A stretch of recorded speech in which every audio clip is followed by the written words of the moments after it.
Sveicināti pēc vairāku jūsu lūgumiem. Kā saka, sasortēju te mazliet burciņās jums, kā saka, nogaršot to, ko katru dienu liekam mēs pie salātiem. Un jā, šī burciņa jau ir aizrunāta. Šī jau būs labi, kā saka, nostāvējusies 2 nedēļas. Te ir mērcēti zaļie griķīši, aplieti ar fermentu. Kā redzat, ir burciņas, kurās ir pilnīgi viss ar fermentu apliets. Šeit būs ķimenes ar gurķīšiem, ķiplokiem, jā, tur ir kāpostiņi, tāda ir vēl viena. Jā, ar pusi viņi stāv gan ar šķidrumu, gan bez. Tāpēc man ir burciņas, kur praktiski tikai, kur ir izsūcies no viņiem pašiem cauri. Šeit ir tie ķiploceņi, jā, ko mēs katru dienu rīvējam klāt salātiem. Šeit būs tāds mikslītis ar visu, ko tur petersīļi. Kas tik nav? Tā ir tā burka, mana slavenā burka, kurai jau ir pusotrs gads, jā.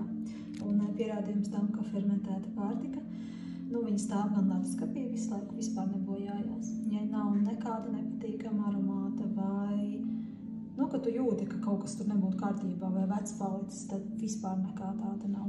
Tā kā, jā. Šeit arī šķidrums pats ferments netika liets klāt. Vienkārši salikta, kā saka, masa. Šeit man gatavojās arī, tas tikai vakar ielikts, jo es pati viņu sēdu, jā, un es, kā saka, par to, ko kaifo pats, māsla kaifo arī citi. Šeit, kad es pieliku, te ir kālītis, gurķīši, arī ķiploceņš un zaļie griķi, un kaut ko es tur vēl pieliku, lentīlas laikam, vai timjānu. Kā tur arī vēl viss fermentējās vēl, jā. Tā kā burbulīši dzīvība viņi iet uz augšu. Jā, es pati vienkārši, man ļoti tieši garšo šis savienojums, es viņu visbiežāk ēdu. Šeit man ir aizķēries, ja kādam ļoti, kā saka, simpatizē.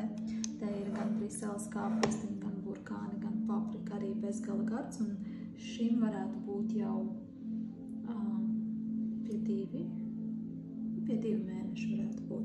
Šeit ir tīrs burkāniņš, pilnīgi bez nekā, vienkārši fermentēts. Lūk, ja kādam ir vēlme nogaršot, jā, sajust, kā tas ir, kas tie ir fermentēti, kā bez etiķa, bez cukura, jā, bez garšvielām. Nosacīti bez garšvielām, jo dažkārt šeit var nelikt arī neko klāt. Bet dažkārt es pielieku dillīti, lauru lapu, ķimenīti, tā kā ar garšaugiem gan būtu. Esmu mēģinājusi arī ar persilādi nedaudz. Tas jau pēc, kā saka, pēc izvēles.